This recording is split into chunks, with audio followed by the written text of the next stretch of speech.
Afghanistan. At time of writing, the country is embroiled in a seemingly unending war, with religious extremism and U.S. intervention swallowing up the land. But too rarely asked is why this came to be in the first place. What laid the groundwork for the ongoing violence in the region? Who's responsible?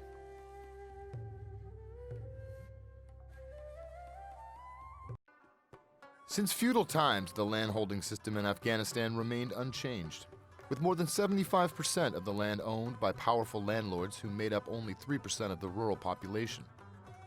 In the mid-1960s, democratic revolutionary elements coalesced to form the People's Democratic Party. In 1973, the king was deposed. The government that replaced him proved to be autocratic, mismanaged, and unpopular.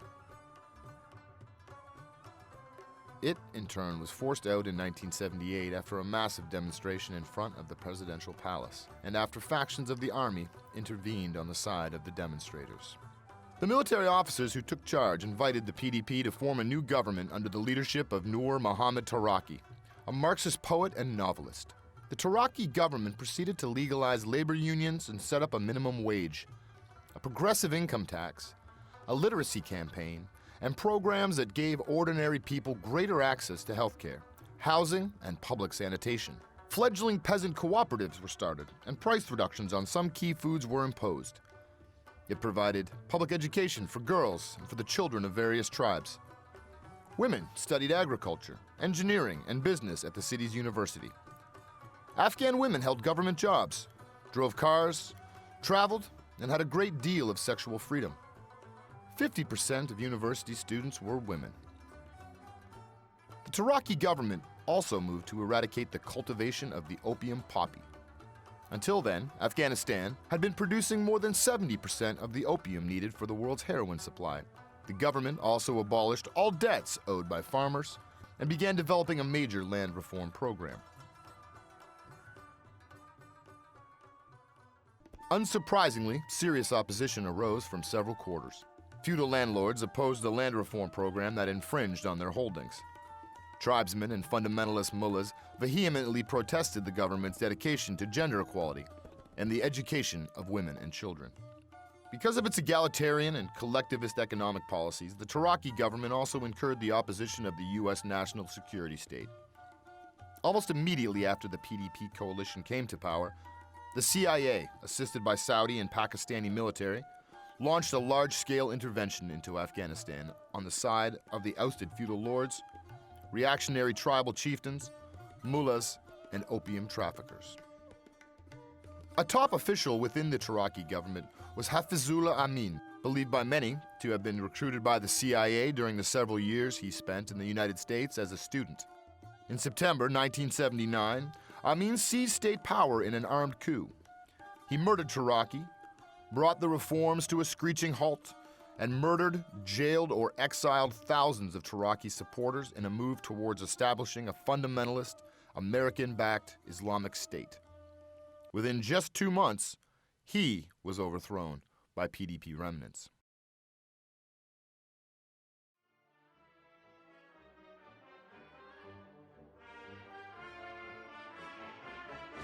In late 1979, the besieged PDP government asked Moscow to send a contingent of troops to help fend off the Mujahideen and foreign mercenaries, all recruited, financed, and well armed by the United States.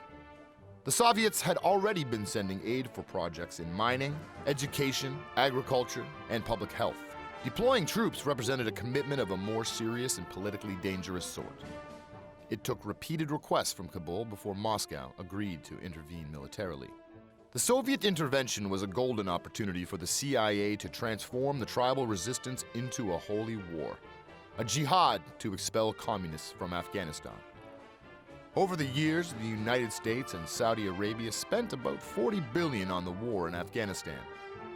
The CIA and its allies recruited, supplied, and trained almost 100,000 Mujahideen extremists from 40 Muslim countries, including Pakistan, Saudi Arabia, Iran, Algeria, and Afghanistan itself. Among those who answered the call was Saudi-born millionaire, right-winger Osama bin Laden. After a long and unsuccessful war, the Soviet Union, now headed by Mikhail Gorbachev, evacuated the country in February 1989. The PDP government retained enough popular support to fight on for another 3 years, outlasting the Soviet Union itself by a year. Upon taking over Afghanistan, the Mujahideen took to fighting among themselves. They ravaged the cities, terrorized civilian populations, looted, staged mass executions, closed schools, raped thousands of women and girls, and reduced half of Kabul to rubble. Ruling the country gangster style and looking for lucrative sources of income, the tribes ordered farmers to plant opium poppy. The Pakistani ISI, a close junior partner to the CIA, set up hundreds of heroin labs across Afghanistan. Within 2 years of the CIA's arrival, the Pakistan-Afghanistan borderland became the biggest producer of heroin on the planet. The Mujahideen mercenaries now took on a life of their own. Hundreds of them returned home to Algeria, Chechnya, Kosovo, and Kashmir to carry on terrorist attacks in Allah's name against the purveyors of secular corruption. Back in Afghanistan, come 1995, an extremist strain of Sunni Islam, calling itself the Taliban, heavily funded and advised by the ISI and the CIA, and with the support of Islamic political parties in Pakistan, fought its way to power, taking over most of the country, luring many tribal chiefs into its fold with threats and bribes. The Taliban promised to end the factional fighting and banditry that was the Mujahideen trademark. Suspected murderers and spies were executed monthly in the sports stadium, and those accused of thievery had the offending hand sliced off. The Taliban condemned forms of immorality that included premarital sex, adultery, and homosexuality. They also outlawed all music, theater, libraries, literature, secular education, and much scientific research. The Taliban unleashed a religious reign of terror, imposing an even stricter interpretation of Muslim law than used by most of the Kabul clergy. All men were required to wear untrimmed beards, and women had to wear the burqa. Persons who were slow to comply were dealt swift and severe punishment by the Ministry of Virtue. A woman who fled an abusive home or charged spousal abuse would herself be severely whipped by the theocratic authorities. Women were outlawed from social life, deprived of most forms of medical care, barred from all levels of education and any opportunity to work outside the home. Women who were deemed immoral were stoned to death or buried alive. None of this was of much concern to leaders in Washington, who got along famously with the Taliban.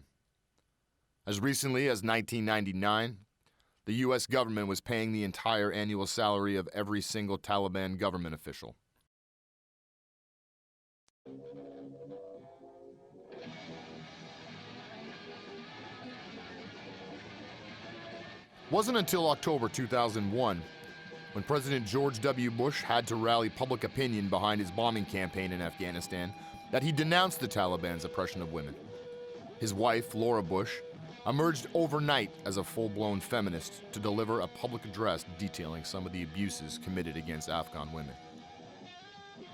If anything positive can be said about the Taliban, it is that they did put a stop to much of the looting, raping, and random killings that the Mujahideen had practiced on a regular basis. This would change dramatically after 2001. The years of war that have followed would go on to take tens of thousands of Afghani lives. Along with those killed by American bombs and bullets are those who would go on to die of hunger, cold, lack of shelter, and lack of water.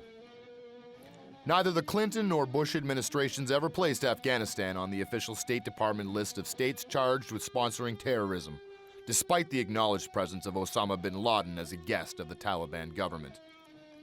Such a rogue state designation would have made it impossible for a U.S. oil or construction company to enter an agreement with Kabul for a pipeline to the Central Asian oil and gas fields.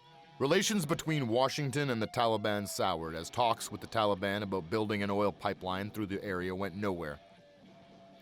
Well in advance of the 9/11 attacks, the U.S. government had made preparations to move against the Taliban and create a compliant regime in Kabul and a direct U.S. military presence in Central Asia.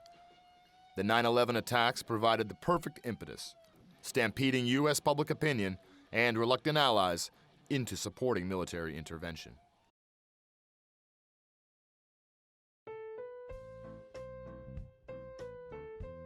One might agree with John Ryan, who argued that if Washington had left the Marxist Taraki government alone back in 1979, quote, there would have been no army of mujahideen, no Soviet intervention, no war that destroyed Afghanistan, no Osama bin Laden, and no September 11 tragedy, unquote. But it would be asking too much for Washington to leave unmolested a progressive leftist government that was organizing the social capital around collective public needs rather than private accumulation. U.S. intervention in Afghanistan has proven not much different from U.S. intervention in Cambodia, Angola, Mozambique, Iran, Ethiopia, Nicaragua, Grenada, Panama, Iraq, and so many other places. It had the same intent of preventing egalitarian social change and the same effect of overthrowing an economically reformist government. In all these instances, the intervention brought retrograde elements into ascendance, left the economy in ruins, and pitilessly laid waste to many innocent lives. The war against Afghanistan, a battered, impoverished country, continues to be portrayed in U.S. official circles as a gallant crusade against terrorism. If it ever was that, it also has been a means to other things: destroying a leftist revolutionary social order, gaining profitable control of one of the last vast untapped reserves of the Earth's dwindling fossil fuel supply, and planting U.S. bases and U.S. military power into yet another region of the world. Americans are asking, why do they hate us?